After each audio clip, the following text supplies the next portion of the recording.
product start from 8 to 10 pounds per day. Yes. And the main product of Kiriom wood production, we only focus on the dry mango that we already export to many countries such as the Thailand, Philippines, Japan, and Singapore, Australia as well, and the other to the UK, but just a small volume. And today we are happy that we can meet Mr. Hanson, that we can have opportunity to export to the US as well. Okay, thank you. Yeah. Great, thank you. I just see names and not companies with the others. Is there anybody who can talk about Ample Agro? Is that unique or Chandra?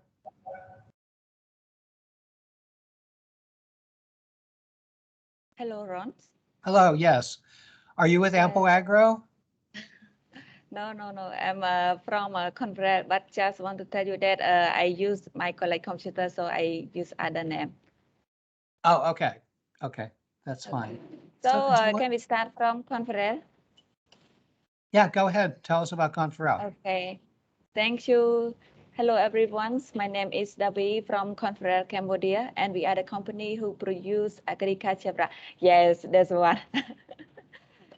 Yes, we are the company who produce agriculture product, especially the premium product like organic compost paper, organic cloud palm sugar, and tea, and also dry fruit like mango and other fruit too, like papaya. Yes, so many. We house around more than 100 SKU in hand. And actually, our product certified organic by EcoCert SA under EOS standard, USDA, and just. We sell currently in local market and export to many countries already. And we also experience export to USA. So we the one, our company who ready for USA market. Thank you very much. And you are already exporting some to the USA, is that correct? Yes, it's correct. We export like raw material, syrup, yes, and other item. But for syrup, it's the big quantity, but other item is the small quantity. That's why we currently do looking for other partner in USA. Great, thank you. And is there anybody from Ample Agro on the call? I see two other phone numbers here, but I'm not sure if you're from Ample Agro or not. That would be Safasila Saket. Yes, it's me. Actually, I'm from Conference. Davi already introduced our company, so I think you already know some of our main products. And we do have experience in exporting our products to the US market, and we are looking to expand our reach. So that's why we are looking for new, brokers or distributors who can help, bring our product into the US market. Great, thank you. So Mike, why don't you talk a little bit about Hanson Faso, and then we can just go into a general discussion. I know you've only had the product since this morning, but it looks like you've been tasting them already. So, we can talk a little bit, have some questions, get your observations on what you think could be successful in the U.S. Okay, so first off, our own suicide. So good morning, everybody. And yes, good morning. So we have a couple of different businesses, and obviously your companies are in various stages of development in terms of their readiness for the U.S. market. So why don't we kind of give an overview of the way that I see it? First of all, for some background, I've personally been in the specialty natural food business in the United States for going on 16 years. From a family background, since the early 40s, my family in one way or another has been involved with the importing and distribution of specialty food products in the United States. First as a manufacturer of things like artichoke, hearts of palm, baby corn products, specialty vegetables under the name of Reese Finer Foods. After that, there's a distributor called Charlotte Charles that was an importer and manufacturer of products from all over the world. The only types of products really that we haven't been involved as a family in importing in is of non-food. So it's always been based around food products. Our company offers more than one service. We have different companies for companies that are different stages of development. If you are not doing business in the United States and you would like for somebody to walk you through the process that has an expertise in the market in general, we can help find an importing partner that would be good for you, help you prepare to do business in the US, both from a regulatory and legal standpoint, but more importantly from a expectation standpoint in terms of the amount of investment, the amount and proper pack sizes that you're going to need for the US grocery market if that winds up being your goal, or with a class of trade strategy to help you grow into the business that you want. So the nice thing about the United States is you can pretty much find anything in some sort of brick and mortar location from all over the world. But what the difference is the path to market in the US is just more complex. It allows for a typical US supermarket to have somewhere in the neighborhood of 50,000 individual items, which is obviously significantly more than can be found in other parts of the world. The way that they're able to do that is there's a combination of direct to warehouse activity and the development of the natural specialty food distributor, which there really is no other market that I'm aware of that operates similarly to how the United States natural specialty distributors work. For the most part, the products that I see before me, if you wanted to come out with retail pack sizes, would wind up being distributor brands for the most part, if you were serious about brick and mortar retail in the US. That being said, if you wanted to swing smaller, so to speak, all of these products could travel to the US market and find nice, healthy businesses in the ethnic class of trade, if that's something that you wanted to pursue. There is a very built out, we'll just categorize it as Asian supermarkets business in the United States. You might talk to people in the United States who call it the Korean grocer down the street or the Chinese supermarket, but really what they are is Asian supermarkets from more than one country, from the Pacific region, where you can find just about everything from herbs and spices to packaged goods. The other options that you have is establishing a base business in the United States that's able to build out an e-commerce business. That is a way to do it in the US now, where you can ship larger quantities of goods and warehouse them.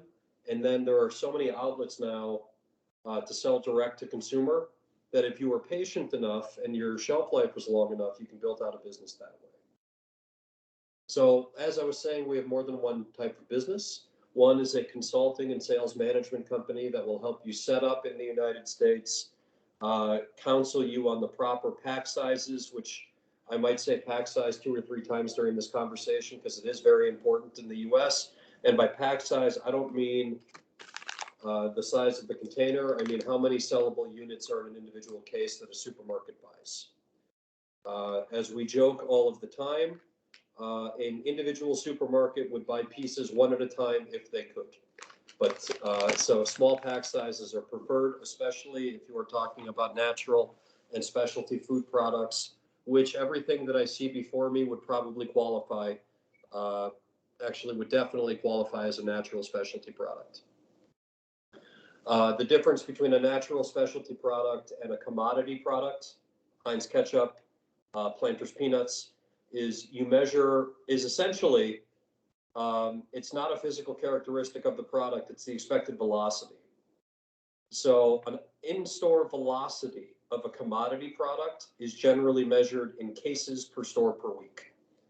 An individual specialty natural food product is going to be measured in pieces per store per week. That is essentially the difference for when you're talking about natural specialty. And your expectations should be realistic upon entry into the market. And you do need guidance and help from that perspective, because if you spend a lot of money to go into the commodity space, which you can do, by the way, if you believe in your product, and we would help you through that process as well, you have to understand that when you enter the market that way, you're deciding how you're going to be judged and graded. That's really the only decision that you're making, is who your peer group is going to be. And if anybody has any questions about anything that I'm saying, I give this speech all the time, so sometimes I go too fast. Just stop me and ask. You're deciding who your peer group is going to be. If you're in a typical United States supermarket, if you've heard of Kroger or Safeway or Walmart, you're always judged not on the own selling of your product, but how you compare to the things around you. And it's not just movement, it's the margin that the retailer makes on the product. It's the amount of how do I phrase this? It's the amount of money that you're paying in addition to the margin that you're delivering, whether it be marketing spend or slotting or digital programming. It's the amount of foot traffic in the store, and it's the need state. That is the popular term that retailers are using, the need state that you are fulfilling. And what that means is essentially, what is your rationale for being there? Why are you there? Not picking on anybody. If we were talking about spicy oranges, why does a supermarket need to carry a spicy orange? The need state that would be fulfilled is you have a case study or you have some sort of marketing material that says consumers are looking for seasoned, dried fruit products. That is the answer to the question from the buyer. So that is what a need state means as far as a buyer is concerned in the US supermarkets today. Why are you there? What is your differentiator? What customer are you satisfying by being in their stores? Now, that was a lot of information. And I didn't prepare a presentation because when I opened the boxes and I saw everything, it looks like I'm talking to everybody from industrial suppliers, which would be bulk business that you could sell to other manufacturers as ingredients, to private label manufacturing. I see capabilities there, to true packaged goods. Now, the ingredients and private label sales, if you don't mind, we will put over here. And if you have questions about that, I'm happy to discuss that with you after the call. Ron has my information. That's a more straightforward discussion. Mike, do you want to tell them a little bit about the brokerage business with Hanson Faso? Yeah, You have so many different companies you sell to, so. I was going to lean into that. So, okay. If you kind of look at how the business in the U.S. is managed from natural specialty, again, that's where I see your products. The United States relies heavily on food brokers. Now, a food broker in the United States is different than a distributor. A food broker in the United States does not take title to any product. They're a contracted sales professional that works on your behalf. The reason that the U.S. market relies on brokerages and is very friendly to brokers, and every major customer in the U.S. is, with the exception of Aldi and Trader Joe's, because their business models obviously originated outside of the U.S. But the reason that retailers and distributors in the United States rely on food brokerages is because if they had to spend all of their time teaching new manufacturers their systems, they would get nothing else done. And it really is that simple. The reason that brokerages exist is because they are the systems experts for the customers that you're dealing with. In addition to that, they are your on-the-ground sales force. Every company that's doing business in the U.S. needs some sort of sales representation in order to manage the number of customers and touch points that exist. And definitely for a company outside of the U.S., you need somebody operating in this time zone, obviously. It is important that you have somebody that is on call to answer those questions during normal U.S. business hours. Now, our brokerage that I work for, it's the family business, Hanson Faso Sales and Marketing. We have about 70 employees. We cover 23 states. Because I'm talking to international clients and you guys always want to know stuff like this, We manage approximately $400 million worth of sales of CPG products over the course of a year. We represent brands from all over the world. I have not counted the countries in a long time, but product that we represent originates in approximately 30 countries. We do business currently with Asian-based manufacturer. That would be CJ Foods, which is Bibigo, known by many other things in Korea. We represent them. Who else do we work with? That would be Asian-based. Sanjay, Yamasa, we represent in the United States. In the European markets, we represent Walker Shortbread, which is ubiquitous all over the world. Twinings Tea, also ubiquitous all over the world. And Calavita Olive Oil out of Italy. Andros, which is Bon Maman preserves. We represent some very large brands in their space.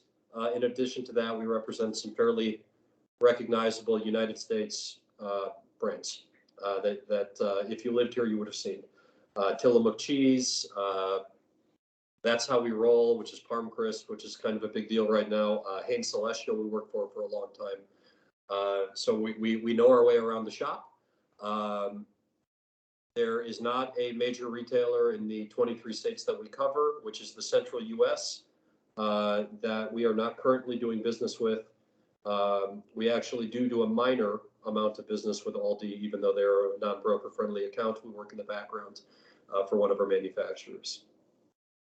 We also represent businesses in multiple classes of trade, whether it be the traditional grocery supermarket, the traditional natural trade, which is more of the Whole Foods of the world, as well as places like Walgreens, 7-Eleven, Casey's, which is a regional convenience store chain. We even sell food to Menards, which is like a Home Depot hardware store. So if you will sell it to somebody, or if we find somebody who will buy it, we will sell it to them. That's kind of the company motto, and it's the running joke. Mike, do you sell to distributors primarily, or distributors and retailers equally, or how does that kind of break out? I can break that down for you. Approximately 30% of our business is direct to a retail warehouse. The balance is done through some form of distributor. We represent products in the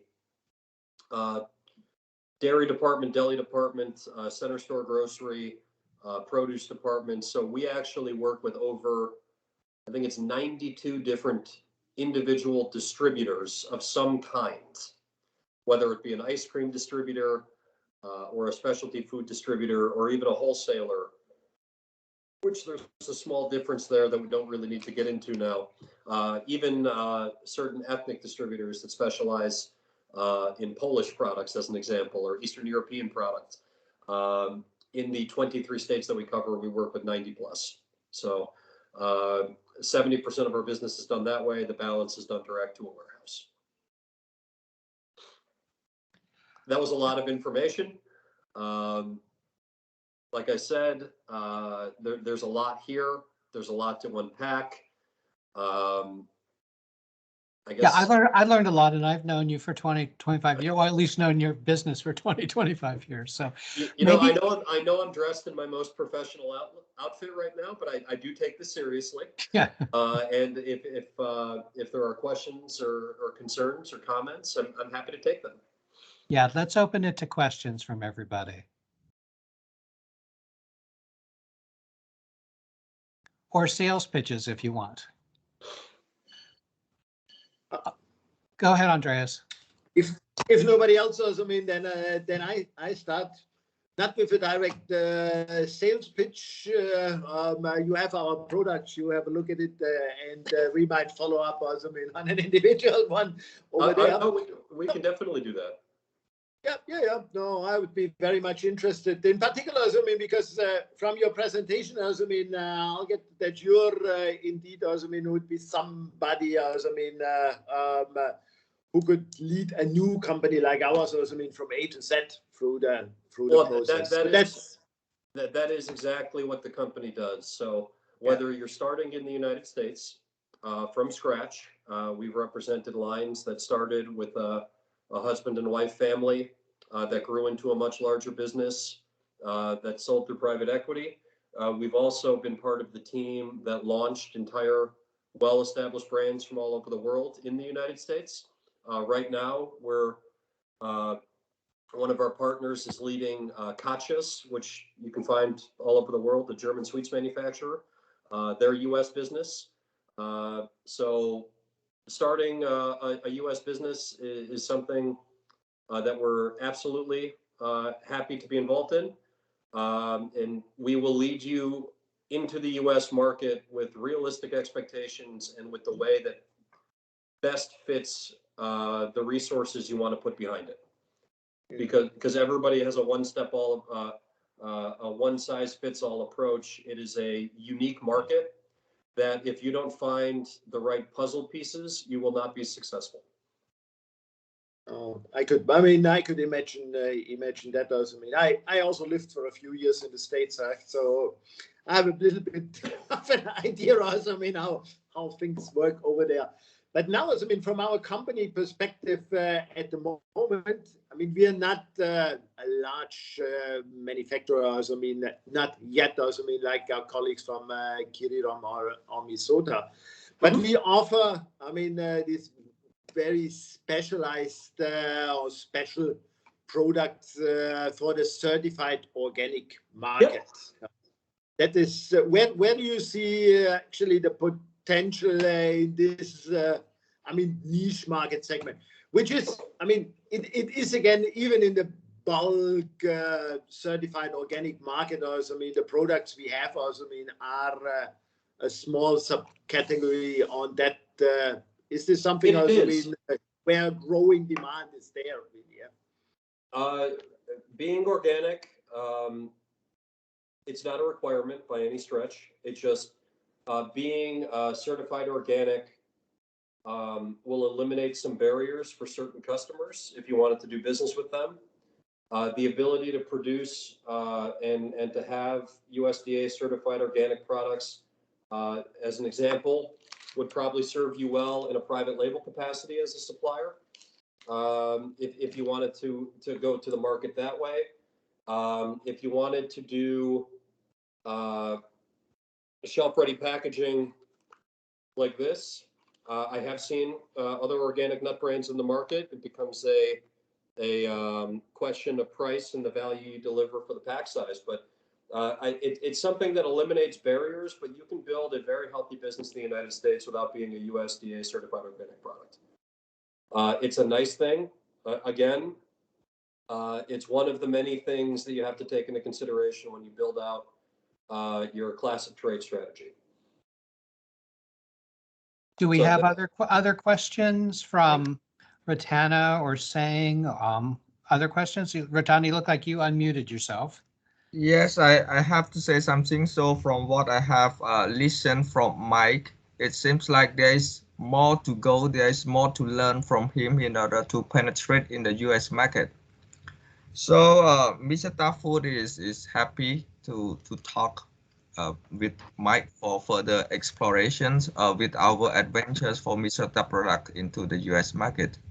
Maybe we can get consult with you, or we can discuss another option, which is you said about the brokers options. That would be nice.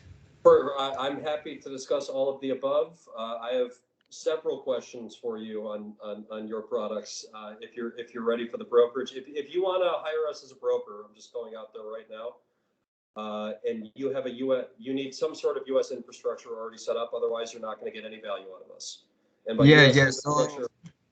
So I'm happy for the next step. Maybe Ron can introduce me directly to Mike so that we can keep in touch after this. I'm very, very happy to have that discussion. Yeah, that's fine, Ratana, and we'll be happy to do that. We do realize we have some competitive companies on the call. So, you know, we just wanted everybody to see who Mike is and to learn a little bit about the company, and then we can do the individual meetings afterwards. Yeah, so I'll send to Ron a very brief overview of our company and the people who work in it on the consulting side as well as on the brokerage side. And if you are interested in our services in any of these capacities, we're happy to talk to you and see if we can work something out that makes sense for all parties. Are there others who have questions? I'm happy to answer any questions about the market. If you have any questions about cost of entry, Ron booked me for the whole hour, so. Yeah, so Mr. Sang or Safasila, do you have any questions, Mr. Sang? I see that you've unmuted yourself.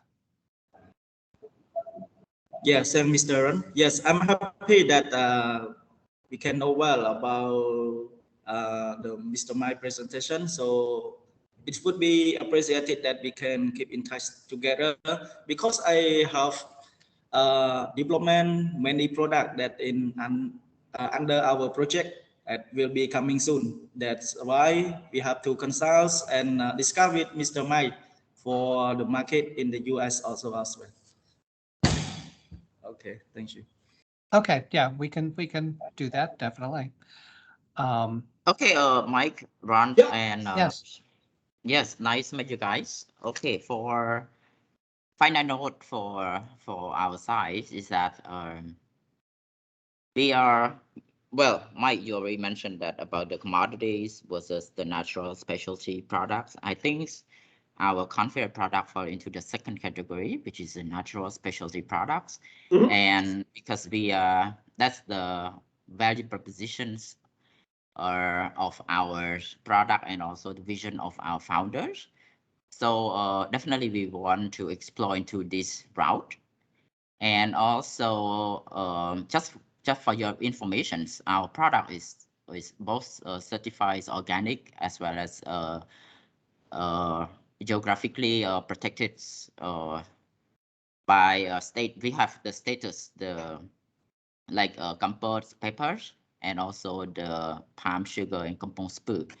So we have the GI status. So I think these two is good and can definitely eliminate a lot of barriers of entries. I'm not sure about the cost of entry into the US market and also in the infrastructure that you mentioned earlier, but I'm more than happy to discuss and elaborate maybe in a separate meeting.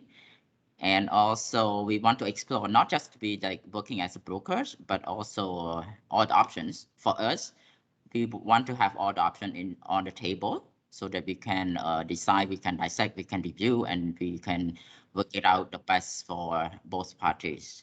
So in terms of the cost of entry into the market, that's going to be dictated by what you want to accomplish. If mainstream U.S. grocery distribution, I could probably ballpark the $100,000 it'll cost you in year one if you want it to be in every supermarket. If you wanted to pursue a more palatable strategy and grow into it, we can help you build a plan that way. We can also discuss the various ways that you can enter the market that will eliminate some barriers for you. We can set you up with importers that already have the contacts, sales forces, etc., to plug you into their system. We can also help you build a standalone U.S. infrastructure in terms of how to set up U.S. banking, how to locate a centralized warehouse, et cetera, et cetera, et cetera. There's a lot of pieces to move around, and everything is, time and money. How long do you want to take? How much do you want to spend? That's the running joke.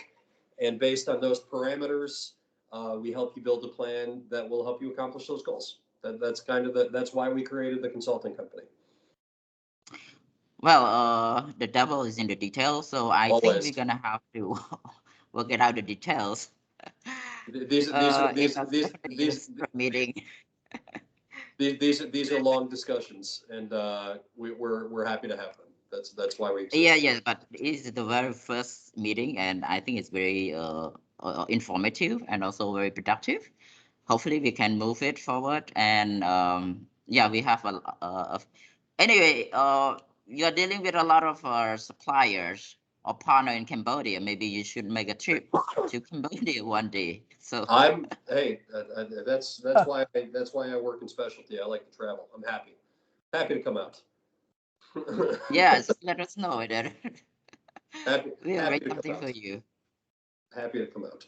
But no, it's I will provide Ron with a copy of our presentation, again, on both sides of the business, just for your level of awareness. If you don't have a path to market outlined already, we're not going to probably work with you on the brokerage side, because that is for established businesses one way or another. unless you wind up in an importer situation. It's really hard. And I say this to you as somebody that you don't have to hire me. If you meet somebody who works as a broker that says they have all of the solutions for your products and wants to charge you some ridiculous fee, it's not going to work out unless they walk you through what you were trying to accomplish. You need to dictate the strategy to your partners. Let me rephrase. You need to have the strategy outlined and then make the choices along the way that fit that strategy. If you just meet people that you like without your own plan or your own wants and needs, they're going to do what they want to do, and that might not match what you are trying to accomplish. So that is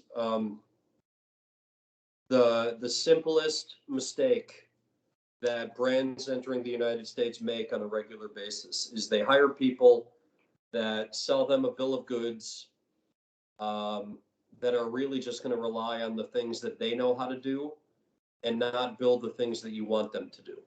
So there's a subtle difference, and we do not do a one-size-fits-all plan for anybody. So that's the difference between our organization and others. But I don't think there's anything that is one thing that fits all, and there's not, there's no such thing as too good to be true. But anyway, we'll we need something that work out for us, and that well, we're not gonna let anyone to dictate our strategy. We have our own strategy. We just need to, we need somebody who can help us, to speed up the process. Because yeah, that's the whole plan. That is the other thing. The process is not a fast one. Just to give you some timing, even in the Midwest on the broker side for brands that are carried at a distributor in the independent supermarkets, it is approximately 75 to 90 days from presentation of product to appearing on shelf. And that's if everything on the back end is already built out and there's inventory and there's everything. If I were to go to Sunset Foods, which you should have never heard of, but if you have, congratulations, which is a small independent retailer of 6 stores in the northern suburbs of Chicago, and I presented them today, let's call it March 1st today, it would not be in the stores before mid-May. It just wouldn't. Even if you were stocked in a distributor, and everything. And just let me explain to you why it's so complicated. Because if I went to the buyer, his name is Chris Hanson, and I'm using him for a specific example because my father used to work with his father. True story. Okay. And so he does favors. Even if I asked him to do me a favor, by the time he got around to sourcing the pricing from distributors, because they use more than one, if you're set up in more than one, it'll be about 2 weeks later by the time he did all the sourcing that he wanted to source, because it's just one item and he's got a lot to do because everybody has a lot of responsibilities now. After that, after he selects his distributor has to put in a request from inventory for a new customer activation. Depending on the distributor network that you're working in, that could take anywhere from 2 weeks to a month. After that, okay, that's about 2 months. After that is followed by standard lead time of your products. Let's say you're warehoused in Chicago and your standard lead time is 10 business days. A distributor is going to order it with 10 business days. Then it's got to get to their warehouse. It's got to be picked, packed, turned around, etc., shipped back out to the customer. That process takes anywhere from 2 weeks to 3 weeks. By the time you're done adding that all together, if everything went well, you're looking at 75 to 90 days. Well, and that's the speed of the market right now. Well, for me, for us, we don't expect this to happen the next day. Definitely, it's going to take some time. Our company has been established for 20 years, so definitely we have time for that. Can you just remind me which company were you again? Confrere. These guys, right, Candy? That's right. That's the one. So Confrere is very easy to remember. So we deal only with our 2 main products is comfort peppers and palm sugar. That's only 2. And then from then we just expand our product portfolio and also the brand extension. So, but the main two products are still the same. But anyway, it's very interesting having this conversation, especially with you and also with the other key players in this industry. Hopefully that I think we can move on so that we can penetrate the US market, which is something that we want to do. We got the certifications, the US, the certified organic things, and also the Japanese one. I think that yes, now we want to speed up the process a little bit. I know COVID is still something that is still quite things is still in in the way, but we want to move it a little bit faster. So that's why we want to reach out to more brokers and again, we are happy to help. I will provide all of my information to Ron. You can set up meetings with me individually, and we are happy to talk next steps, etc. after that meeting meets. Great. Are there any other questions for Mike? He's got your samples. We have all the contact information. I think everybody wants to talk with him individually, which I think is a good idea. Anything else you'd like to add now? Or Mike, do you have any questions for anybody? No, I'm here to answer questions, I guess. I'm going to have individual questions during individual conversations. Any general questions? Okay, that's all from my side. David, do you have any questions?